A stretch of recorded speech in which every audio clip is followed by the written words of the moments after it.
BJP को 80 में से सिर्फ 33 सीटें मिली हैं और ये 33 सीटों में से भी 16 सीटें सिर्फ मायावती की बीएसपी की वजह से मिली हैं।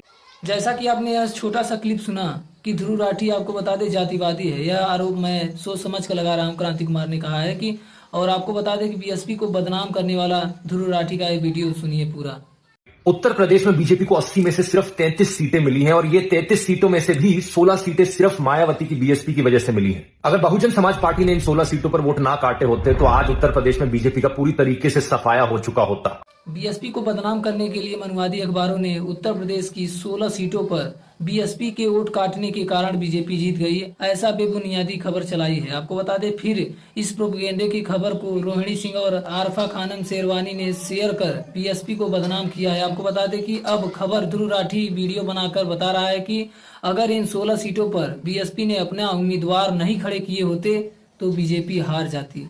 अब इसको कौन बताए कि 31 सीटों पर इंडिया गठबंधन सिर्फ बीएसपी की वजह से ही जीता है।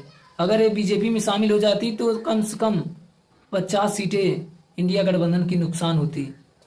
यह किस तरह का आकलन किया जा रहा है, कौन सी पढ़ाई करके यह आकलन किया जा रहा है, इस सोचने वाली खबर है। क्या आपको लगता नहीं है बीएसपी उन सीटों पर चुनाव क्यों नहीं लड़े? अगर इस तरह का सवाल बीएसपी पर खड़ा किया जाएगा तो कांग्रेस और अन्य दलों पर भी सवाल खड़ा करना जरूरी होगा। कांग्रेस ने उड़ीसा में 21 सीटों पर अपने उम्मीदवार खड़े करके बीजेडी का वोट काट कर, और आपको बता दें वहां से बीजेपी को 19 सीटों पर आपको बता दें सहायता करके जिताया है। इस बात को ध्रुव राठी अपने वीडियो से क्यों नहीं उठा रहे हैं? इसका क्या कारण है? क्या यह जातिवादी मानसिकता सिर्फ बीएसपी के ही ऊपर उठता है? मनुवाद अपना सिर उठाएगा तो मैं चुप नहीं रहूंगा। क्रांति कुमार बता दें कि राजनीति का इकोसिस्टम ही पूरा बीएसपी विरोधी है।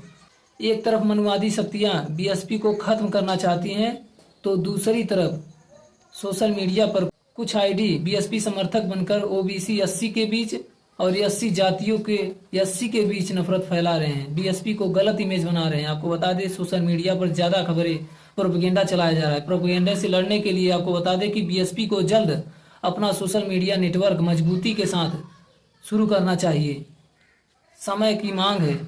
और आपको बता दें कि बोलता हिंदुस्तान से आपको बता दें समर राज ने लिखा है कि आईटी सेल झूठ कैसे फैलाता है, इसका मिसाल यूपी के टैली है। आपको बता दें भाजपा की बी टीम बोलकर उन 16 सीट को आपको बता दें लिस्ट दिखाकर शेयर किया जा रहा है जहां इंडिया हारा है, और उन 31 सीटों का जिक्र नहीं किया जा रहा है जहां बीएसपी को वोट से कम मार्जिन पर आपको बता दें वहां इंडिया गठबंधन जीता है।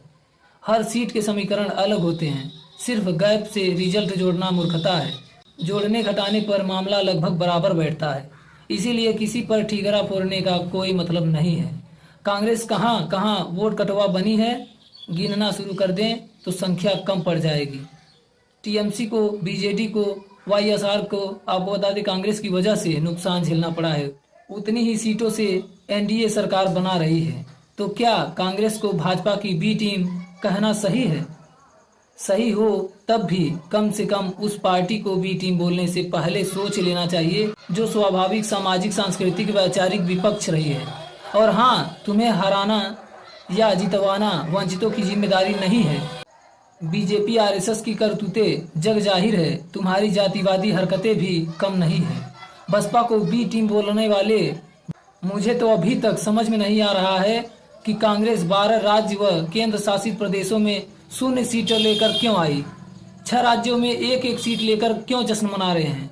बता दें कि मध्य प्रदेश में 0 सीट कांग्रेस लेकर आई, सिक्किम में 0 सीट लेकर आई, आंध्र प्रदेश में भी 0 सीट लेकर आई, जम्मू कश्मीर में भी 0 सीट लेकर आई, हिमाचल प्रदेश, अरुणाचल प्रदेश में भी 0 सीट लेकर आई कांग्रेस, और दिल्ली, उत्तराखंड में भी 0 सीट लेकर आई, त्रिपुरा में भी 0 सीट लेकर आई, दादरा नगर हवेली में भी 0 सीट लेकर आई, लद्दाख में भी 0 सीट लेकर आई, मिजोरम में भी 0 सीट लेकर आई। ये 12 सीटें ऐसी राज्य हैं जहां पर कांग्रेस ने 0 सीट पाया। इसके अलावा आपको बता दें गुजरात में सिर्फ 1 सीट कांग्रेस लेकर आई, उड़ीसा में सिर्फ 1 सीट कांग्रेस लेकर आई, छत्तीसगढ़ में, चंडीगढ़ में 1-1 सीट लेकर आई, गोवा और मेघालय में भी 1-1 सीट लेकर आई। यह ऐसा 6 जगह है जहां से आपको बता दें 6 राज्यों में कांग्रेस ने 1-1 सीट लेकर आपको बता दें कि इंडिया गठबंधन में आई। इन 18 राज्य व केंद्र शासित प्रदेशों में भी हार की जिम्मेदार क्या बसपा है? अगर ये लोग यहाँ पर भी ठहराने लगे तो क्या यह सही होगा? यह तो बिल्कुल बिल्कुल गलत है। ऐसा कहना और सोचना कि बसपा की वजह से इंडिया गठबंधन हारा है तो यह इनकी मूर्खता है, क्योंकि इन्होंने तीसरी सबसे बड़ी राष्ट्रीय पार्टी को नकारा है। इनको सोचना समझना चाहिए कि हम राष्ट्रीय पार्टी को दरकिनार करके छोटे छोटे दलों को एक साथ लेकर कैसे जी सकते हैं, जबकि एनडीए बीजेपी का हिस्सा है और बीजेपी पूरी तरह से पूर्ण बहुमत की सरकार में थी। इनको सोचना चाहिए था।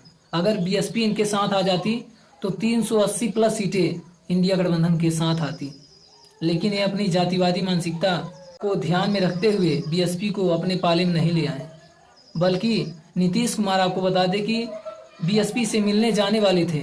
उसी पर आपको बता दे सपा जो समाजवादी पार्टी के अध्यक्ष अखिलेश यादव जी नाराज हो गए।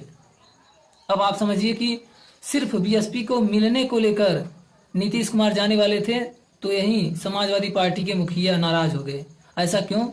क्योंकि वो नहीं चाहते थे कि बीएसपी आकर यहाँ पर 30 सीटों की मांग करे और प्रधानमंत्री उम्मीदवार की मांग करे। वो साफ साफ कह दिए थे कि बीएसपी अगर जीत जाएगी तो बीजेपी में चली जाएगी। यह कहना उनके लिए शोभा देता है। यह दलित समाज को भी सोचना चाहिए। बीएसपी भी मजबूती के साथ आगे चलकर लड़ेगी, आप भी मजबूती के साथ लड़िए, कोई दिक्कत नहीं। बीएसपी ने तो किसी को बीजेपी का बी टीम नहीं बताया, तो आप लोगों को बीजेपी की बी टीम बीएसपी को कहने का हक किसने दिया? सोचने वाली बात है। सोचिएगा जरूर। इस पर आपकी राय क्या है कमेंट करके जरूर बताइएगा। हमारे वीडियो को लाइक कीजिएगा, सब्सक्राइब कीजिएगा, अगर अच्छा लगे तो शेयर कीजिएगा। धन्यवाद।